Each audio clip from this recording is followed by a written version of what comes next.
This is the X-Zone Broadcast Network, broadcasting worldwide on broadcast affiliates and satellite program providers, including CNN Broadcast Network, Sirius Satellite Network, Star Media, Good News Radio Network, Angel Broadcast Network, Wiki Broadcast Network, and WPBN TV. For more information on the X-Zone Broadcast Network, visit us at www.xzbn.net.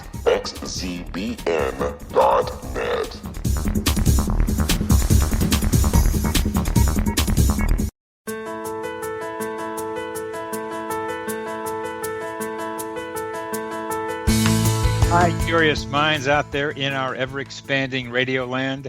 Welcome to CC with BB, Connecting with Coincidence with Dr. Bernie Beitman, MD. That's me. This is the only radio show in the world dedicated to the study of coincidences, synchronicity, and serendipity. We are coming to you through the X-Zone Broadcast Network, located in Hamilton, Ontario, Canada, and broadcasting all over the world. What is the relationship between mind and brain? Does brain produce consciousness, or does the greater consciousness produce the brain? How do mind and brain interact with each other? I'm a psychiatrist. I study this question in my office. I help people with medications and psychotherapy. I work in both brain and mind. You need your mind to recognize a coincidence and your brain to talk about it. Coincidences are like messages in a bottle. The message can be about you, and the message can be about where the bottle and message came from, that sea of possibilities out there.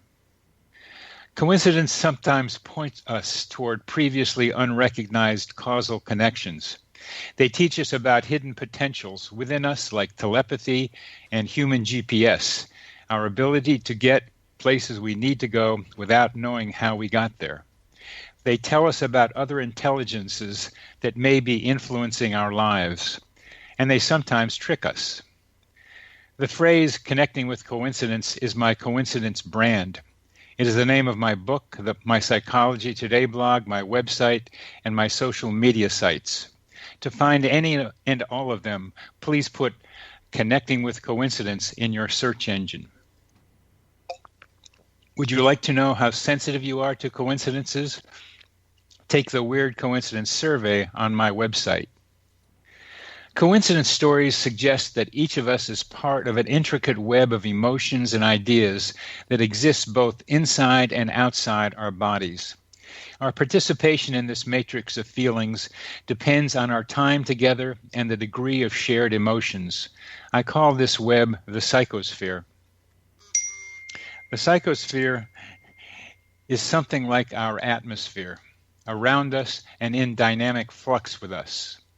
We breathe in oxygen, nitrogen, and water vapors, and we breathe out carbon dioxide, nitrogen, and more water vapors. We receive energy information from the psychosphere and release energy information into the psychosphere. Our thoughts and emotions contribute to the psychosphere, and our thoughts and emotions are influenced by it. The plants and animals surrounding us give it to the psychosphere and take from it.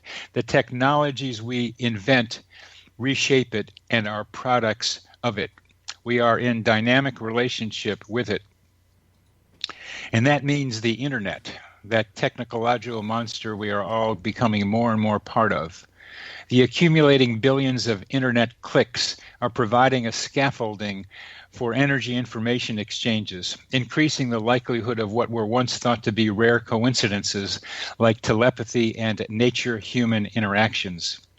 The internet is our creation. Our species is responsible for its existence, deeply involved in its use and capable of directing its growth. And we are also responsible for the future of the psychosphere. We may not be the only minds influencing its development. Our guest today is Maureen St. Germain, who will take us into the fifth dimension. In my view, we live in 5 dimensions: length, width, height, time, and mind. We will learn how Maureen conceptualizes the fifth dimension. Maureen St. Germain is a practical mystic. She serves as a messenger for ascended masters and the angelic realm. She practices the MerKaBa, as I am beginning to learn to do. She teaches the Akashic Records through her own higher self, which she considers essential for fastest heart-centered personal evolvement to your 5D expression.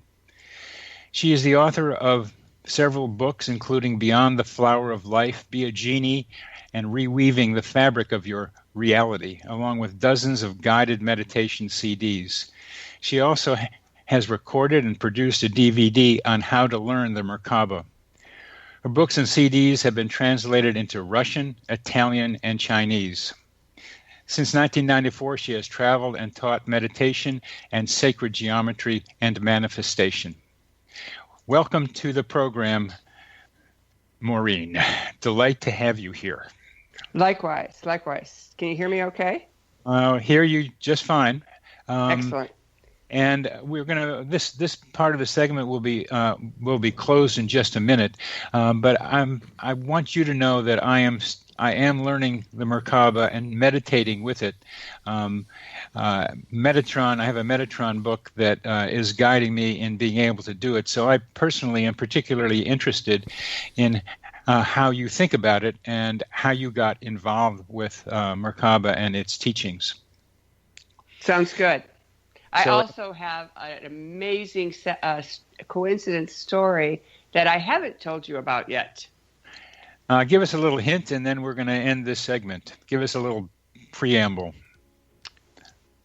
Never mind. Yeah, it's way too involved. Sorry about that. That was my time slot. I was good enough, and we're going to be back after a short break.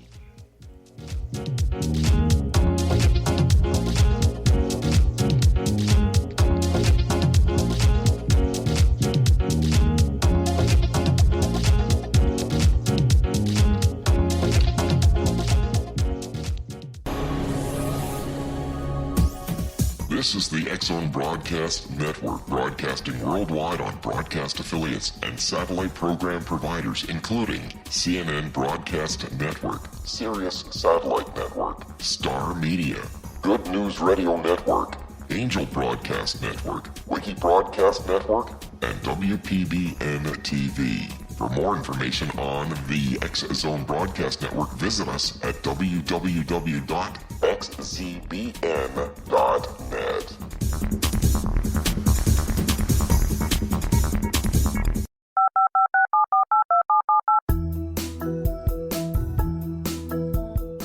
Did you know that when you're on the road with limited data or Wi-Fi, you can still listen to the X-Zone Radio Show with Rob McConnell, The Science of Magic with Gwilda Wiyaka, X-1, Dimension X, Space Patrol, and every minute of the X-Zone Broadcast Network by calling 213-401-0080, courtesy of Audio Now. No smartphone, app, or internet needed. It saves your data plan, and it's free if you have unlimited minutes. Call 213-401-0080 to listen on any phone, anytime, anywhere. Remember 213-401-0080 for the best of the paranormal, parapsychology, and sci-fi radio programming anywhere, 24/7, 365.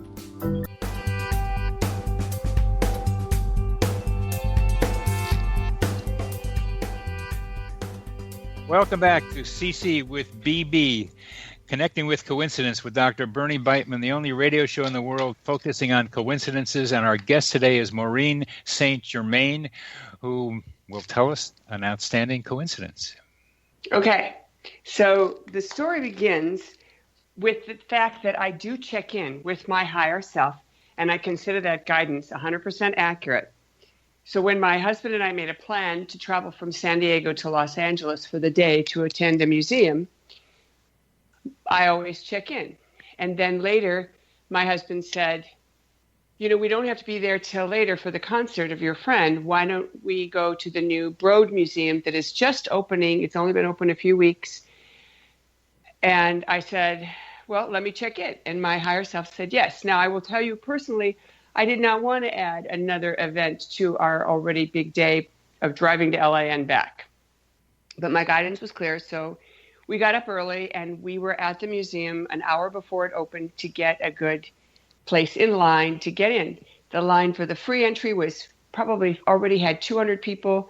The line for the paid entry to get into the special exhibit had like one person.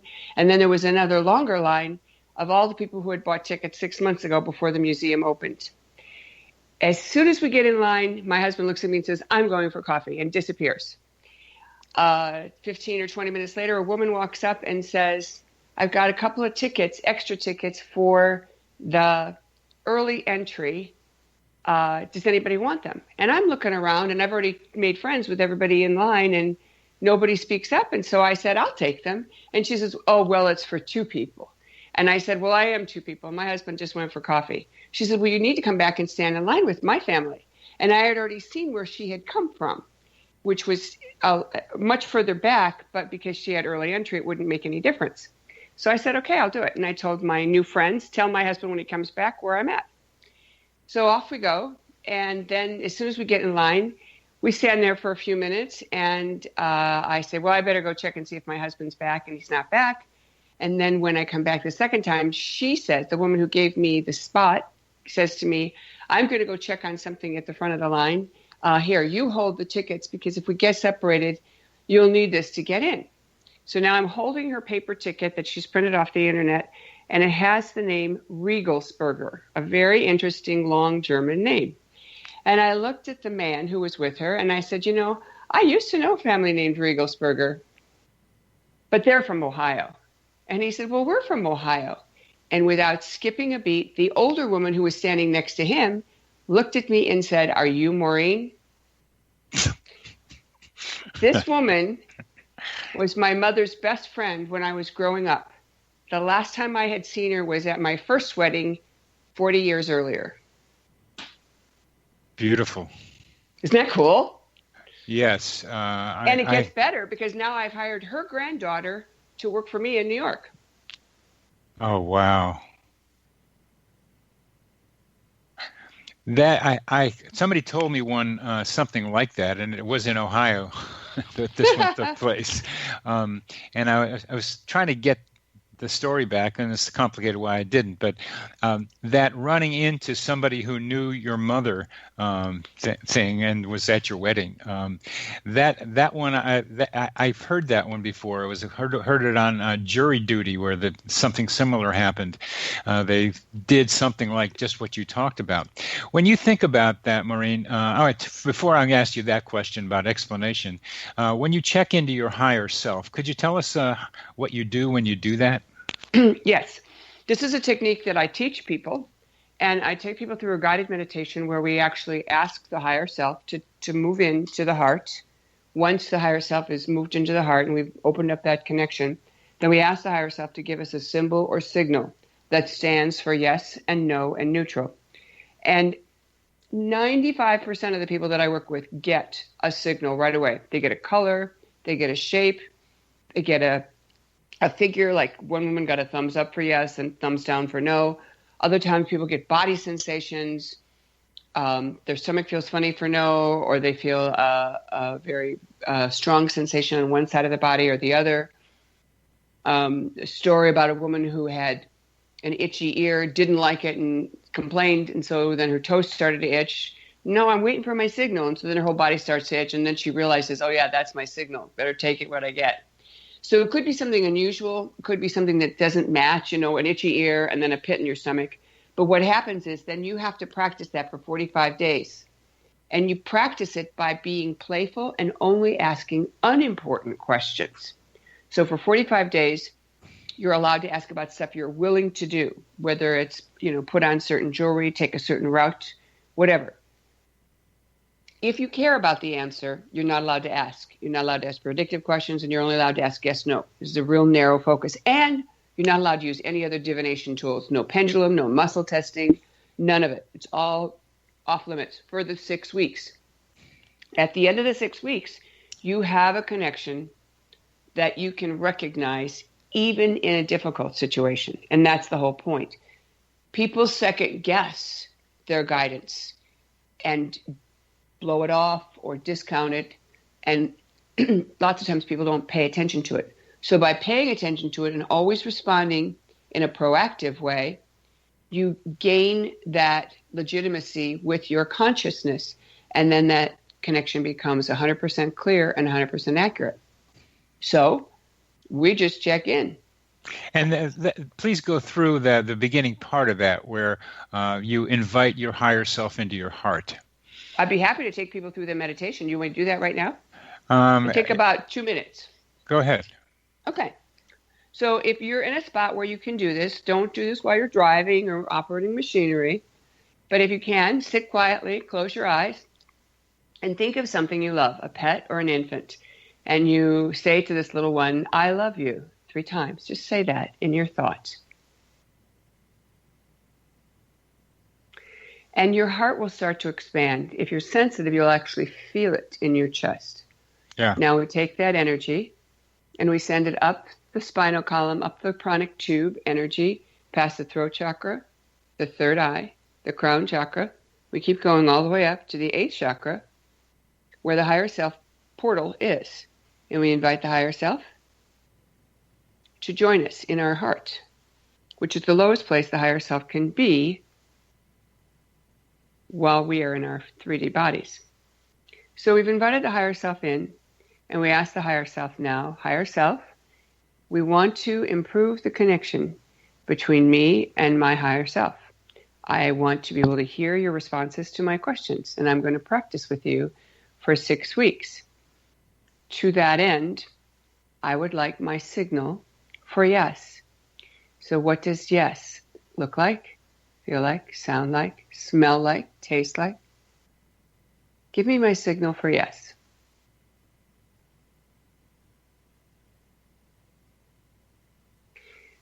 Higher self, give me my signal for no.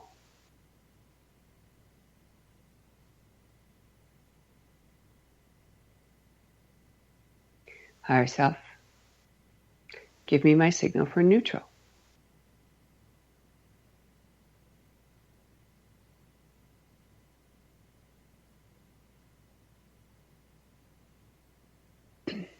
Now, we thank the higher self for providing us with this experience, and we will begin to practice from now until 6 weeks from now. And no matter whether you're hearing the show live or you're hearing a recording of it, look to the future and name that date right now. That's very important. So as you name the date, write it down in a piece of paper or something, or just put it forward. And let's say that future date is, some special day in your life, your birthday, let's say. Then you say to yourself, okay, from now until my birthday, I am going to ask unimportant, insignificant questions of my higher self. And I will always act on it. So if I ask my higher self whether I should wear the red shoes or the blue shoes, and my higher self said wear the blue shoes, then I wear the blue shoes. And the questions are always yes, no. So higher self, do I wear red? No. Higher self, do I wear the blue shoes? Yes, like that. So it's always using the word higher self, always asking the question as a yes, no question. And there's 7 protocols to this process. So in other words, yes, no questions is one of them. The 6 weeks practice is one of them. No open-ended questions is one of them. No important questions is one of them. And no divination tools. So what happens is when you follow that set of protocols for 6 weeks, you will get 100% accuracy. So that's what I mean when I say I check in with my higher self. Very good. Very good. Thanks for the beautiful explanation. And now how do you explain in the this wonderful coincidence of yours in the line in the museum? Well, because I'm so plugged into the universe, I'm quite certain that when I asked, even though I knew I didn't want to add all that extra time of getting up super early on a Sunday morning, at the ego level, I certainly wasn't interested in doing that. But because my husband asked if we could do it, rather than tell him, I don't want to do that, I just said, well, let me check in. I'm thinking maybe my higher self will tell him no, because I wasn't particularly interested in my husband as a suitor. And my higher self kept telling me to allow him in. So he knows that I'll follow my higher self no matter what, even if it means marrying somebody that I wasn't 100% sure of, which is kind of cool. it also works, in my favor when he doesn't like what he's getting as a response. And I'll just laugh and say, you of all people, I wouldn't even be with you if it weren't for my higher self. So I guess the answer is because I'm so plugged in, universe looked at that and said, this is a great idea. She'll be able to connect with her mother's friend. And my mother's still friends with this lady. And this lady was at our house the whole time I was a teenager and growing up. So pretty impressive that she recognized me out of 6 kids that my parents had. I wasn't just like an only child that she remembered her best friend's daughter. I was one of 6 kids. So, and oh, by the way, she had 6 kids of her own, I mean, they had these ladies, two ladies had a lot in common and were good friends. So, and they still are, by the way. The treat, my mother does not use a smartphone, but my sister who lives near her does. And I sent my sister a picture of me and Pat at the museum. I figured that would make a much bigger point and be a lot more fun than just telling the story. Oh, yeah. Picture there is worth 1,000 words. Yeah. So I guess the connection is that because I'm connected to the universe in a loving, heartfelt way, I get loving, heartfelt opportunities all the time. All the time. And that's a loving, heartfelt opportunity for sure. Mm-hmm. And I will say that the instructions that I gave, also, if you're looking for more detail, can be found in the book Beyond the Flower of Life. Say that again, please. The Beyond book is Beyond the Flower of Life. Beyond the Flower of Light. Life. Of life. Yes. It's related to the MerKaBa work, the meditation work. Yeah, when you were talking about opening your heart, I was thinking of that you might go through the golden cord from the heart to the third eye, but you went up through the spinal column. And then the pranic tube, right. I put people in the spinal column because I wasn't sure if your listeners would know the pranic tube. So I started with that. We've come to the end of this segment, and we will be back with Maureen St. Germain in just a little while.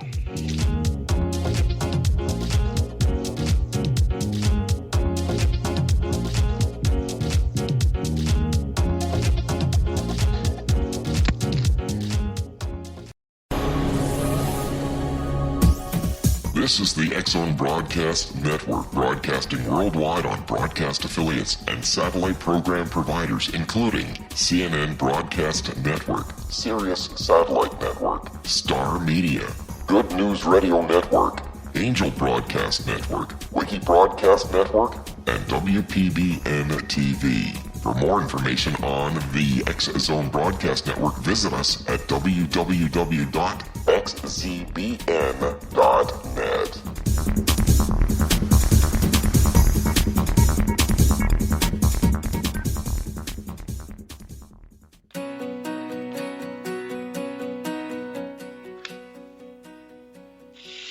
Welcome back to CC with BB. Our guest today is Maureen St. Germain, and we are about to enter the 5th dimension.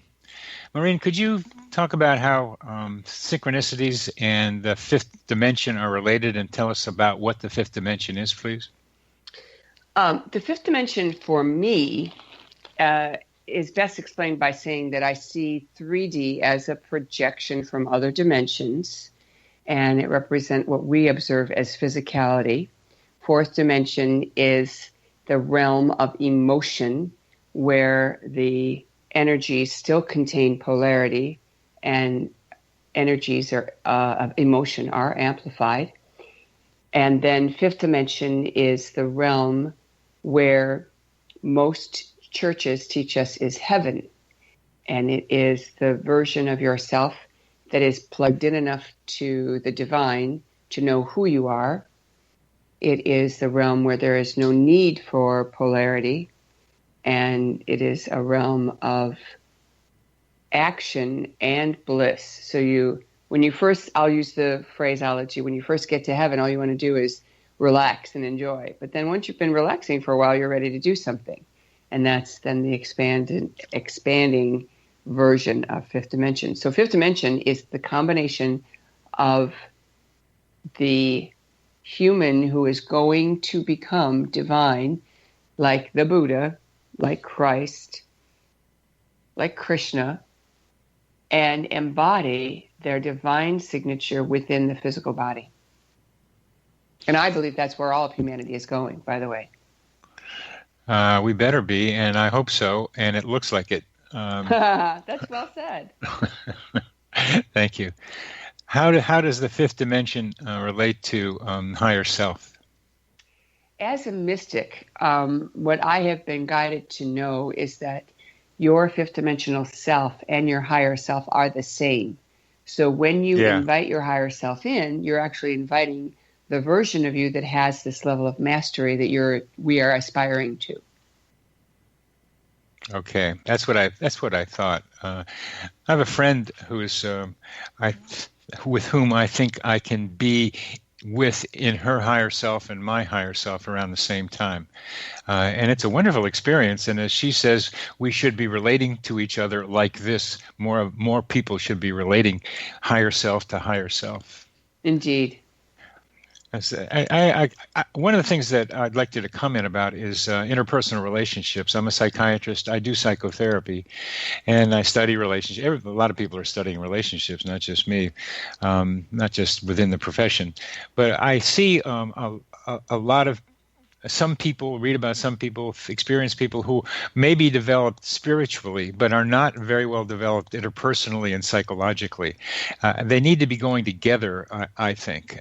Do you see that kind of discordance yourself? Yes, and I have labeled it survival psychic, because I believe those people have activated their higher chakras out of a need to survive, and that they have walls around their heart, which is why they're unable or unwilling to develop the personality and integrate higher emotional values. That's right. I mean, you just put words on what I've observed. It's because these are people that have been traumatized a lot and exactly. flipped up into higher and gotten tuned into all kinds of stuff out there, but they're afraid to be with people. Yes, and I will tell you that as a mystic, what I have come to know is that when I first encountered these people, I was mystified as you. Yeah. And then as I asked for guidance on what was going on and what had happened, the exact identification came as you have given.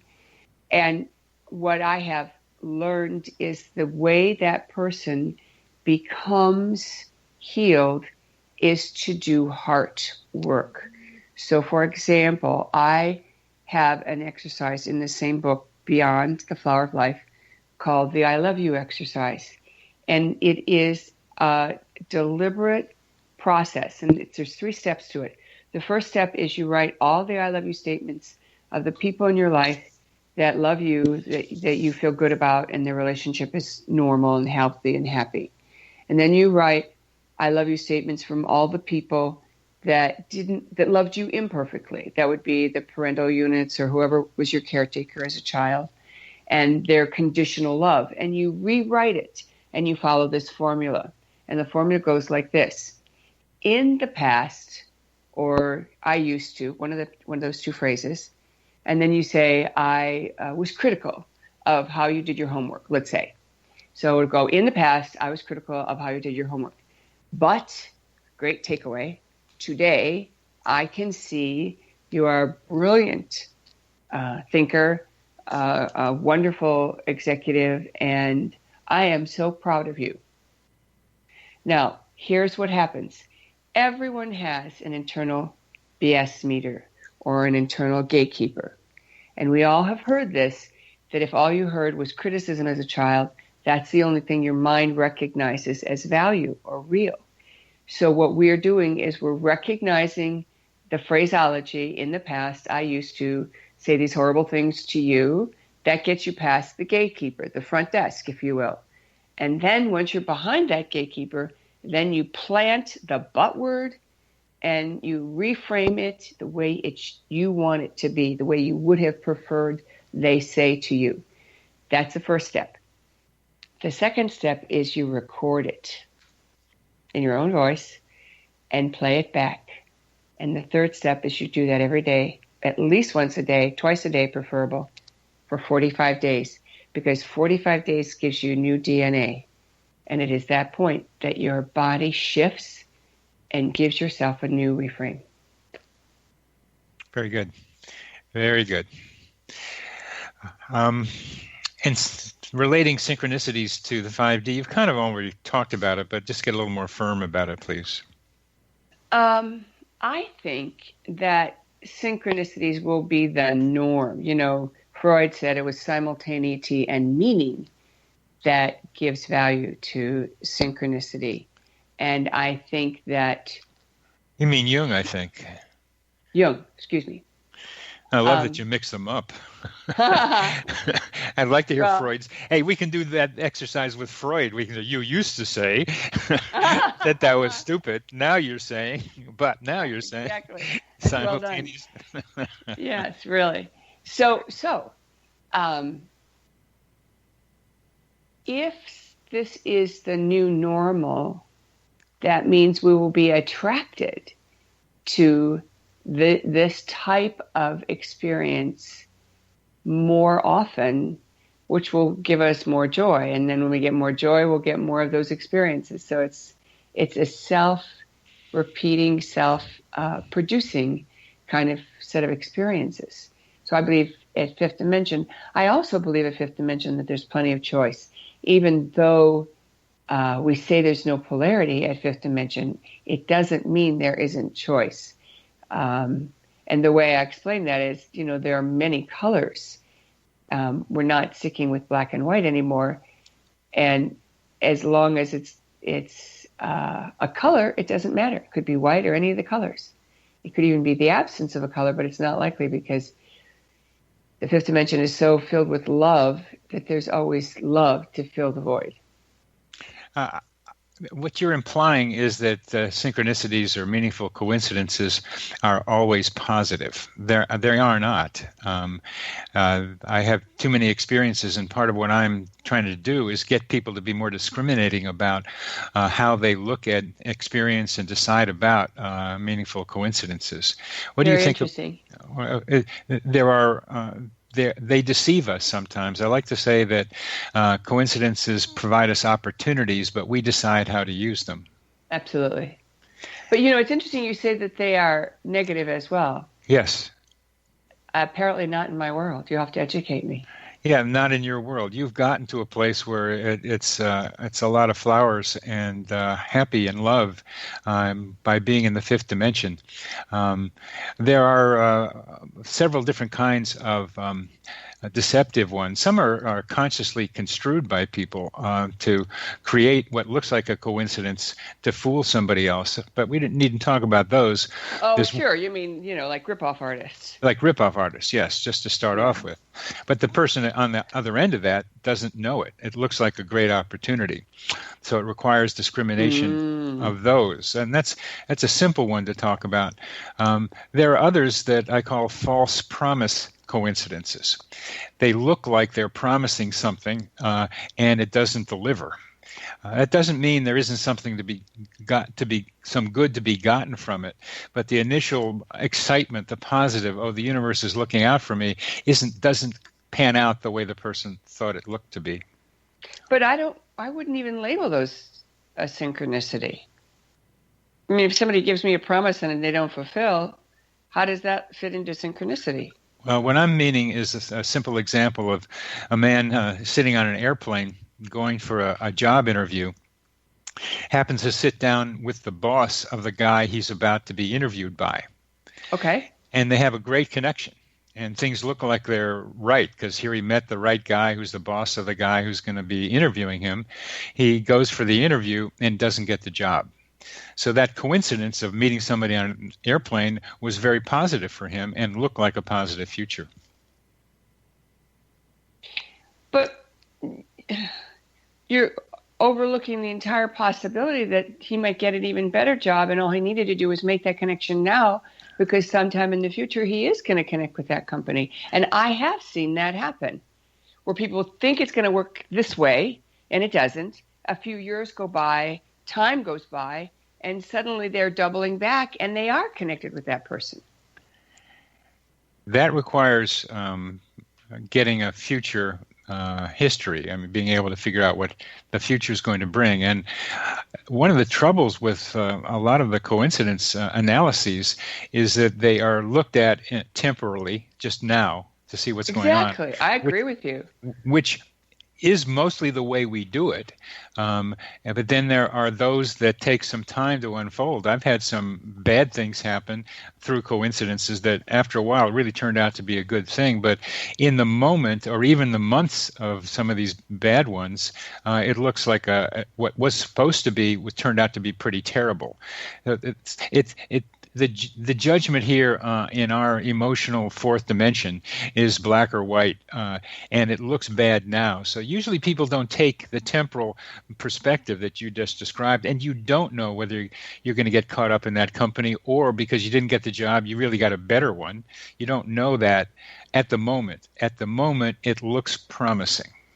But to me, that's Yes. sufficient. That is sufficient to give me joy, even if it doesn't go any further. How cool to have that opportunity. And that in itself should be able to stand alone, not because I'm going to get something, but because I met this guy who's also related to the person I'm going to interview with. And there's another piece here that is very interesting to me that, again, points to this fifth dimensional stuff. And that is when you hold your energy in 5D, when stuff happens that you can't figure out that looks bad, I tend to qualify it and say, well, the universe must know something I don't. That's really a good position to take. We're come to the end of this segment, and we will be back after a short break.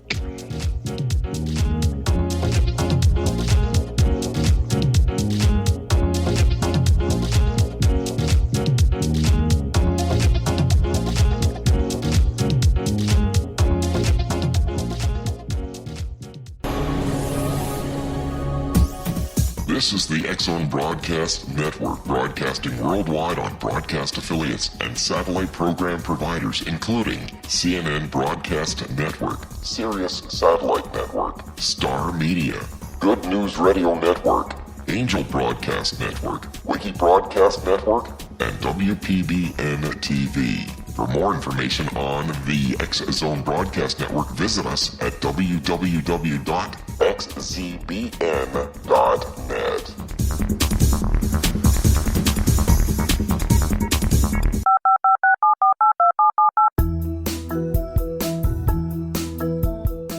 Did you know that when you're on the road with limited data or Wi-Fi, you can still listen to the X-Zone Radio Show with Rob McConnell, The Science of Magic with Gwilda Wiyaka, X-1, Dimension X, Space Patrol, and every minute of the X-Zone Broadcast Network by calling 213-401-0080, courtesy of Audio Now.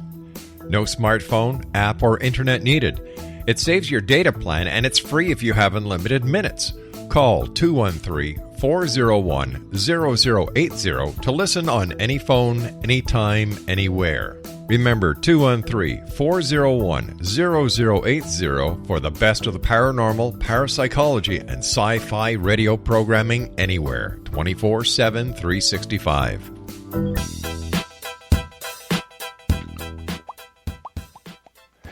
Welcome back to CC with VB, the only radio show in the world focused on coincidences, synchronicity, and serendipity. Our guest is Maureen St. Germain, who has some sophisticated views of how we should think about coincidences and synchronicities. Maureen, that your description in the last segment about how to think about it, just the enjoyment of what turns out to be not what you think it's going to be in the moment, is the best way to do it.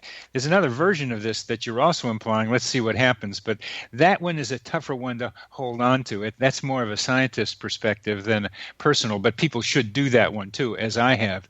But just talking to people who aren't thinking about these things the way you and I are thinking, it's in that moment to be able to reframe it in a way that's positive for now, and then let's see what happens. Indeed. And it's interesting because as we discuss this, I'm reminded of a principle that I teach people called the divinity test.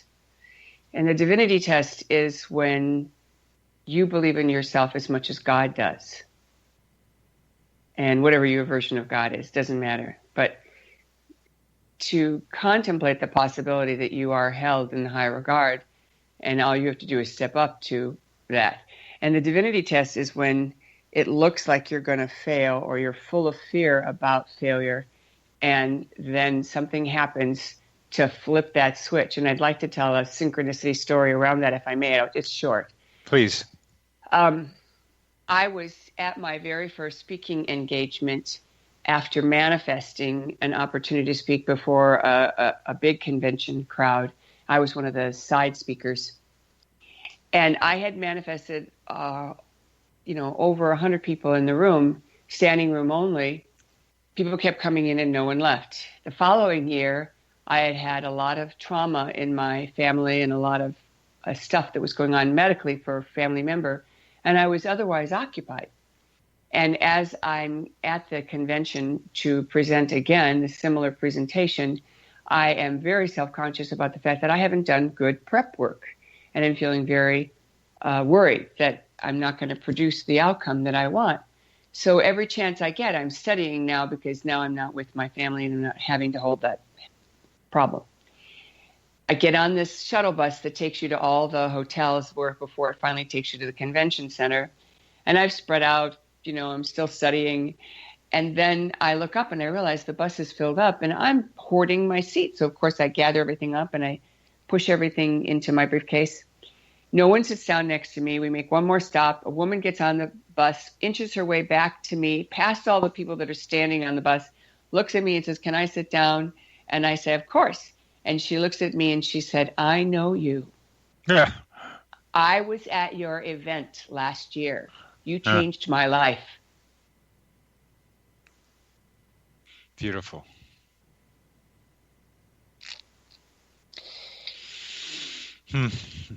So I quit worrying. And you had standing room only again?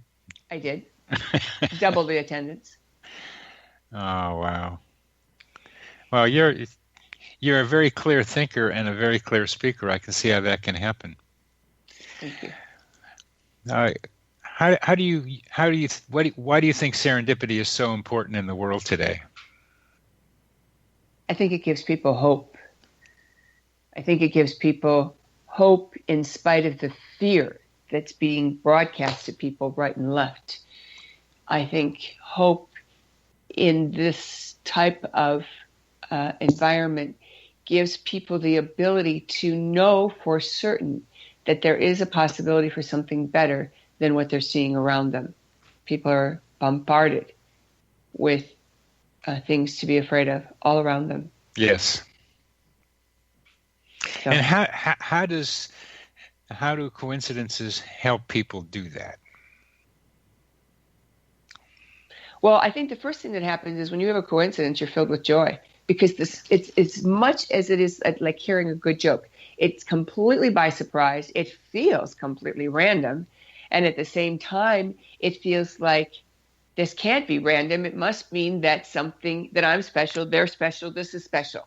And that makes people feel better about themselves and about their situation and their circumstances.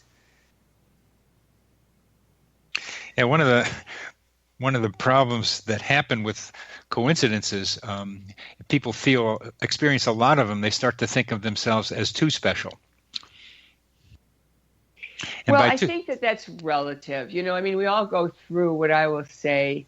Hopefully, we all go through what I will say is like ego identification, where you don't realize that you're not the center of everyone else's universe. You're only the center of your own universe. And that's like, and some people are slower at getting it than others. And some people, vacillate in and out of it, there are times that, and I think, people who are very, very focused, and certainly the male gender tends to be very narrow focused. And so they're they're so narrow focused that they don't see the broad picture as much as women do. So they're less likely to capture those moments of joy unless they have those synchronicities that make them identify. And getting back to being special, what happens is you have something happen in your life that makes you realize, or hopefully makes you realize, that life is about us, not just about me. How do you think that happens, the switch from us to us? Well, I think people have experiences that are opportunities to step up or not. Yeah. And sometimes people don't make it, and then they get another one. Yeah. I've always been of the mindset that, if I don't get it when it hits me the first time, I am going to get, another opportunity. I'd rather take it the first time.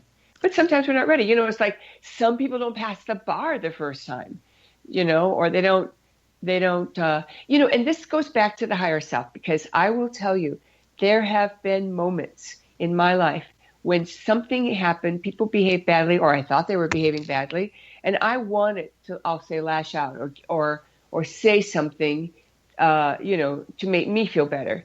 But I would always check in. And sometimes my higher self would say, don't do that. And I wouldn't. And later I would see why. So there's another benefit of always checking in with your inner wisdom, because sometimes when you think you're right, even if you are right, there may be other circumstances that you're like being too powerful. I talk about the use of power a lot because, everyone has power. You have power over the gas station attendant. We have power over the receptionist at maybe the doctor's office, at least for a few moments. And when we treat people with a lot of respect, we get a lot back. And that's something we have to learn, because we don't always know that. No, we don't always know that. Your comments about men I think, are correct, just generally speaking. Of course, they're broad generalizations, and women. But your comments about checking in with the higher self relate to just a more basic psychotherapeutic technique, or idea really, is to stop and think. Rather than react, you respond. So you take a moment to think about what you're about to do rather than reacting. And when I'm talking to people about doing that, it's not, I don't invoke a higher self necessarily, because the first step is to stop and see what else comes in. You invoke the higher self, but the key process is stopping to not behave, not act, but stopping to wonder whether you should act and how you should act. Well, that's a good point. But I would say to you, as a woman, there are times that I am so filled with emotion, with passion, that I don't really care what the thinking process is. I'm feeling it. I'm feeling so much emotion that I want to respond from an emotional vantage point. And it's like it's like a fire in a belly. You have this desire that moves through you. And that's a very strong difference in women, because women, it's much, much harder for a woman to pull herself out of that emotional sea. Yeah. And that's why I just go right to the higher self, because I'm not using my brain at that point. I'm just using my connection. So I understand what you're saying, but I do. It's a pattern. It's a habit. It's a habit. It's a habit. It's a habit. It's a habit. It's a habit. And even without invoking the higher self, to have the habit to stop and not respond is essential. It's a very good thing for us to be able to do. And that brings to, again, not necessarily higher self in consciously invoking, but the ability to allow one's intuition, which is similar to having the higher self talk to you, let your intuition guide you. And I think that's one of the transformations that needs to be happening in the world today, is to be able to let people bypass rationality and tune in to what the inner voices can tell them to do and think.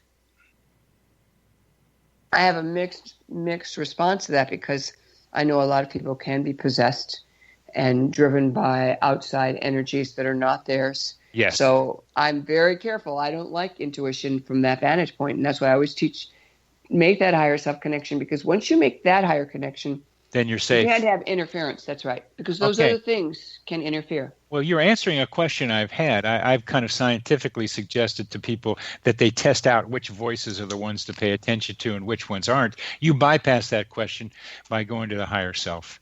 Right. We're coming to the end of our program. You have been a delight to listen to, Maureen. Thank you. You're welcome. And your thinking is clear, it's advanced, it's sharp, and I think our audience will get a great deal out of listening to you. So thank you very much for being on the program.